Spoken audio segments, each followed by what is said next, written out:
And I'm back. Yep, Manny's back as you can see. But we'll get into college basketball. We'll update you guys about the 3 teams we were overviewing. Well, maybe not so much that, because, Kevin's not here and he had 3 teams Jimmy didn't know. And I actually came up with my 3 teams just now. What are your 3 teams, just so everyone knows? Iowa, Gonzaga, and Oklahoma State. Okay. We got a fag in the building. Yeah. So why don't we start with Mike, because he's going to give us a general picture of what he likes to follow in college hoops and what he's been following. Yeah. So with college basketball, I pretty much follow all of, the top teams. I'm really big into the tournament every year and just like to see how it plays out in the regular season. I go to DePaul, so I'm a DePaul fan, but nothing to talk about there yet, so we'll just skip right over that. Yeah. When it comes to Gonzaga, I'm usually the number one Gonzaga hater because they are in a very weak conference. But I think the one thing that stands apart this year from every other year is Jalen Suggs. Mm-hmm. That's a stud that they got at point guard, and they don't usually get that type of player. That's a Kentucky Duke type player, one and done. Probably going to be a one and done for them too, but that could be the difference that really pushes them farther in the tournament, past a Sweet 16, Elite 8 team to maybe the Final Four. Illinois is going to make a big push this year. They got 2 returners, so that's a great team. Their losses are to Baylor, who's number 2, and that's not a disrespectful loss. I wouldn't say. That's a great team. And then Mizzou, who is a team on the come up, another Chicago kid. Xavier Pinson is a stud at Mizzou right now, averaging 18 a game. So Chicago's all over the map. Illinois got a couple and really showing great basketball.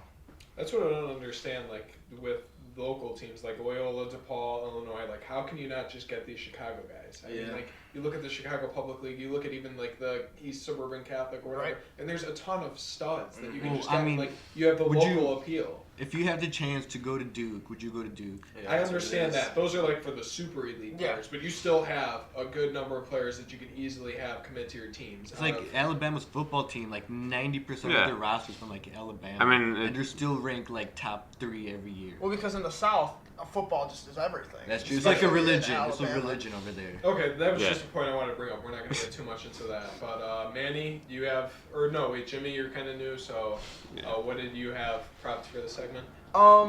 Luka Garza out of Iowa, he's the national player of the year. I'm calling it right now. He's putting up 29 and 9 with an assist. He's currently leading his Iowa team to be undefeated, and he had I don't know if you guys saw, but he had 41, which is his career high and it's not something you usually see a senior do. Well, not a senior, but a center, especially in the pace and space era of basketball that we are, and. I've been following him for a few years because my cousin she went to Iowa, so she was a big Luka Garza fan. So I started watching with him, and he could pretty much do everything. I don't feel like he's going to be a lottery pick, but he can definitely help some team that decides to draft him. I also got Gonzaga, Jalen Suggs. He's a stud. They got that Drew Timme. He can score. He's a big man. He's pretty much helped with the scoring load that Suggs hasn't done. On days Suggs decides to pass, do whatever else. So they got number 1, and I feel like they deserve it. They got good defense. They got good chemistry. They know what they're doing. Lastly, I got Cade Cunningham. It looks like the number 1 pick. For sure. He's putting up 18 points, 6 rebounds, and 4 assists. He's leading them to an undefeated record right now. He's already hit a game winner. He's looked very good individually. They currently have a postseason ban because of I forget exactly what it was, but they have a self-inflicted postseason ban. Hopefully they can remove that just so you can see more of him in actual games that matter. But as of right now, he looks like the clear number 1 pick. Maybe. Got Duke. The teams I got right now, I got the number 7 Villanova at 6-1, the number 13 Illinois at 5-2, and the number 21 Duke at 3-2. Quick rundown of the 3 teams. Villanova, in my opinion, they're a little bit overrated. Even though they're 6-1 and they are 7th ranked nationally, I mean their schedule isn't that as elite, we should say. Yes, you're beating teams by 20 that aren't ranked, but as soon as you play Texas Tech, that game comes down to the wire. It's like a 4-point game or whatever. And something I was looking at Villanova is that they don't have that much size on their team. Like I think like their biggest dude is like 6'7" or something like that. I mean, even though that's like pretty massive. College basketball standpoint, it's not. Yeah. I get what you mean. Yeah, it's like compared to like Other Kofi teams, Coburn, yeah. who's like 7'2" or whatever. So come tournament time, we'll see how that plays out for them. In my opinion, out of the 3 teams I have, I say Illinois is the best team. As you said, they did lose to Gonzaga and Baylor and Mizzou. But yeah, like those are teams like obviously you never want to lose a game, but like if you lose a game to those teams, you know, it's like you still get respected. Now, did you watch the game between your 2 teams? Because they played each other. Duke and Illinois? Yeah. Yeah, I did. Now, what do you have from that game specifically? I mean, I see Duke. They don't seem like a team that how they had before. You know, like a team with like Zion and like all those guys. And then you have Coach K coming out saying, "Oh, I don't think we should be playing. We're in the middle of a pandemic." The only guy I really like in Duke. The only guy I really like in Duke is DJ Stewart, mainly because he's a hometown product from Whitney Young. It's a real cool dude. Yeah, another stuff from Chicago. Yeah, so I was root for the dudes from Chicago. So yeah, I think out of all my teams, I think Illinois is without a doubt the best. They just overall they look like an elite basketball team, and as they were saying in the Illinois and Duke game, the Illinois is a team that can easily be in the Final Four. I wouldn't doubt it. So Illinois, they're definitely a team to be out on the look for. Okay, real quick, I have Oregon, Kentucky, and DePaul. Like we said, DePaul, I'm not going to talk about them. Canceled like 10 games already. But Oregon, I got their first look. Just real quick, wanted to shout out Pac-12 champions, baby, in football. I called it from the beginning of the year, like I said. Yeah. The Washington Huskies backed out, and we actually got to play them on the same Saturday in basketball, beat them 74-70, and it was a lot. It wasn't as close as the score depicted. But yeah, Pac-12 champions in football. We got the automatic bid in the Fiesta Bowl for football. But now let's get to basketball real quick. They're very experienced, which I think is going to help them come deep tournament time. Dana Altman's a great coach. You've seen what he can do in the past with a couple of veteran teams. You know, we were talking pre-show, I think, or maybe it was on recording. I don't even remember. But, you know, what they can do with a couple great players, and they have these players.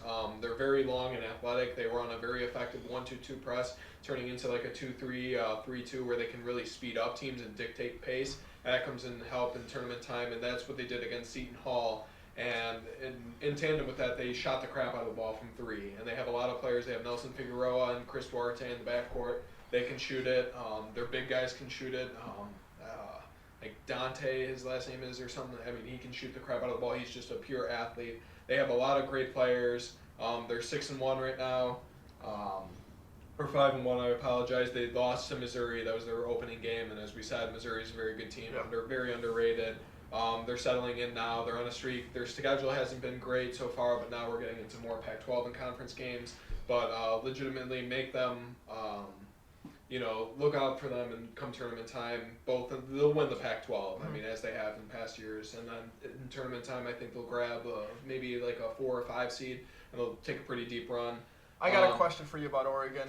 What's up? When you watch the games, Not any this year. I watched the Seton Hall game. okay, because I was just gonna ask, when you watch them, do you notice the Pritchard not out there? Does it not run as smoothly or whatever when he's not there? Or, Yeah, that was a huge loss. Obviously, you know the Celtics took him, and Yeah. you know you got a stud in him. Oh, yeah, no, he's definitely. just a gamer. But yeah, he was like the floor general. He was the experienced senior, game winners last year, all kinds of crazy stuff. But I mean, they looked fine. It looked like they have a new system. That's one of the better things that Dana Altman does as a coach is he gets teams to buy into his role. So now it's kind of like a dual system where the offense ran through Pritchard last year. Yeah. Now it kind of runs through both of their backcourt and guards Okay. at the same time. There's a lot more motion going on. And like I said, they played a complete game, and that was like the biggest thing. Their problem is too many turnovers, and too many turnovers will segue nicely into my Kentucky team because they are 1-4, off to a horrible start. I see Mike shaking his head, but no need to worry. No need to worry. This is John Calipari's system. This is what happens with all his teams. You know, a 1-4 start obviously looks horrible. They were like number 6 preseason and dropped all the way out of the top 25. but that doesn't matter. Like I said, the first time, shot selection is the big thing there. And they went 0 of 10 from 3 versus Richmond, 3 of 21 versus Kansas, 8 of 20 versus Georgia Tech, but then the turnovers killed them in that game. So it seems like they kind of have an Achilles heel every single time. But there was a huge game last week against Notre Dame. They were down 24 in the second half and ended up taking the lead with like 10 seconds left inside of 10 seconds. It came down to a buzzer beater that Olivier Sarr missed on the baseline, which was a great shot. But I mean, like I said, they're very long, they're very athletic, they're young, exciting team. They will get better as the year goes on. Once conference play comes in, I mean, the SEC is always great for basketball, and it's only getting better in the conference. So we'll see exactly what happens. I'll have a more accurate depiction as to what they do come tournament time. But like I said, shot selection, you know, they're all freshmen. They all want to do it themselves, and they're used to doing that. They were the guy on their high school teams, so now it's hard to get them to buy into a system. But Calipari always does a great job with that. They're the only thing keeping them in games is their shot blocking ability. I mean, they're averaging like freaking 13 a game. I mean, it's insane. That Jackson kid's a he monster. gets like 6 a game. Their average height is like 6'9". They have like 3 guys at 6'11" or taller. They're very long, and they have a lot of experienced guys this year. Like combined with the freshmen, like I said, last year's team was a little bit different because they had returning players in their system. They got a couple grad transfers, like I said, Olivier Sarr and Davion Mins, I believe, is the other transfer. And they actually have Jacob Toppin, who's Obi Toppin's little brother. He was a transfer as well. So they play today in the CBS Sports Classic. It was supposed to be UCLA that they were playing, but they're now playing North Carolina instead. So we'll see how that goes. That's going to be a big kind of litmus test to see where they're at now and how they've developed previously. But like I said, that Notre Dame game, I mean, that was huge in terms of the development, and I think they're going to really start to get on a roll here and then go deep into the tournament. Anything else in basketball, Mike, college? I'm a big Kentucky fan, and it's Kentucky. definitely this disappointing start. But I mean, once it comes to tournament time, it's a Calipari team, so they'll make their run. Where do you think Calipari ranks in terms of coaches in the history of college basketball? I'm not a fan of Roy Williams, so I put him 2 behind Coach K. Why do you say Coach K? Just because of his resume when it comes to like players. Calipari is elite too. He has elite, and I'd say he's maybe even the best NBA NBA ready players. But just Duke is Duke, you know. Yeah, I get that. I mean, I think he's the best coach, and probably. I mean, it's hard to say like history of college basketball. Yeah, he from what I've changed the game so much, and he gets a lot of hate for that. But he does what's best for these players. I mean, like he said, like Bam Adebayo just bought his mother a new house. He was a person who came from like a impoverished neighborhood.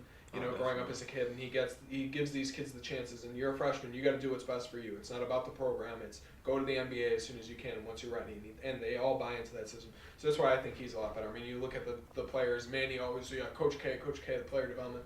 I mean, who's come out of Duke in the last 10 years who have been really good? You had Kyrie, but he only played 8 games at Duke. So how much was that really attributed? I mean, you have Jason Tatum, who's a stud. There's the one big guy. I mean, Bagley, I think, is going to take a huge step forward, which we'll get into in a little bit. But, I mean, other than that, it's run by Kentucky. Karl Anthony Towns, Anthony Davis, Jamal Murray, Shai Gilgeous-Alexander. I mean, the list goes on and on. Yeah. That's why I love Calipari. I mean, I love watching him coach and seeing how his team's transformed. But, yeah, Kentucky is my basketball team for sure. I love watching them. I just want to say about Villanova. Manny was covering them. They were talking about they're not the biggest team, which is true, but it's still Jay Wright's the coach, and he always finds a way to get his guys together. And Villanova always has guys that buy into a system. You never have such a massive ego on Villanova. For sure. So even if they don't have size, they're gonna execute everything perfectly. They're gonna do everything fundamentally, and they still think they make a great push in the tournament. Oh, easily. They'll win the Big East by far. I think they're the best team in there. Jay Wright's definitely in my top 5 for coaches. I mean, 2 national championships in 3 years is phenomenal. So. Yeah, I love watching Villanova teams come deep into the. It's just great basketball overall. You don't think DePaul will win the Big East? Maybe if they play a game. Yeah. I would be surprised if DePaul plays in the Big East.